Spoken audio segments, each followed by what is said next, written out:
那么姐姐只好……要不是你接平人，想知道？不想知道。你提醒的可太及时了。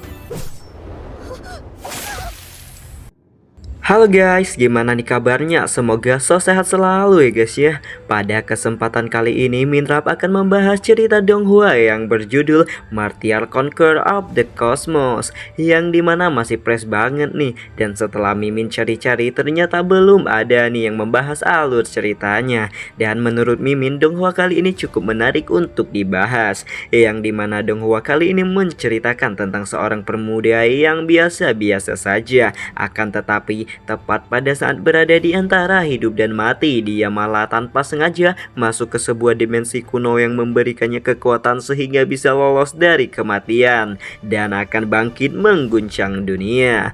Gimana? Udah kebayang jalan ceritanya? Karena Mimin gak suka banyak bacot, langsung aja nggak usah berlama-lama lagi, kuilah kita ke videonya. Oke, baiklah, sebelum kita masuk ke ceritanya, ada kilas balik pada zaman kuno. Dikisahkan pada zaman kuno, sebuah kali binatang iblis langit misterius tiba-tiba muncul di dunia langit yang mengandung kekuatan yang mampu mengguncang langit serta seisinya.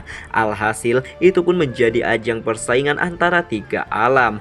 Kaisar Dongfang, Dewi Yanjing bekerja sama dengan Kaisar umat manusia untuk mengatasi koalisi tiga suku iblis dan monster.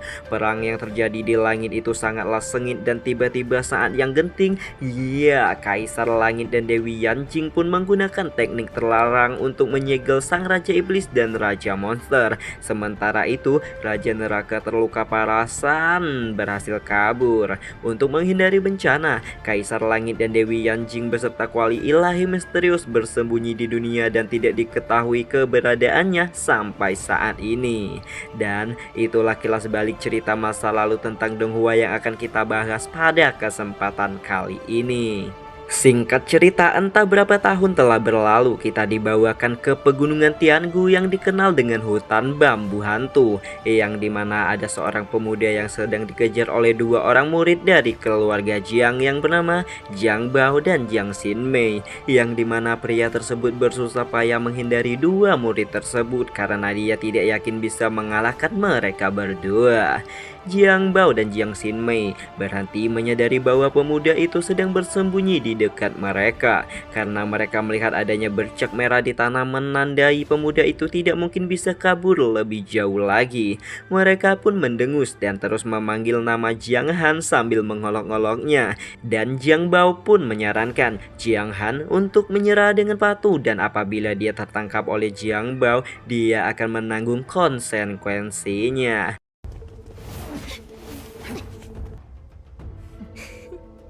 Dan tiba-tiba Jiang Han alias MC kita di Donghua ini terbang di udara dan mengayunkan belatinya untuk menyerang Jiang Bao diam-diam.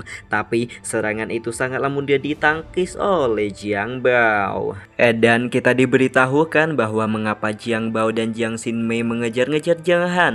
Hal ini dikarenakan adik dari Jiang Han ingin dinikahkan paksa oleh para tetua keluarga Jiang. Karena Jiang Han menolak, sekarang dia malah diburu oleh anggota keluarganya sendiri.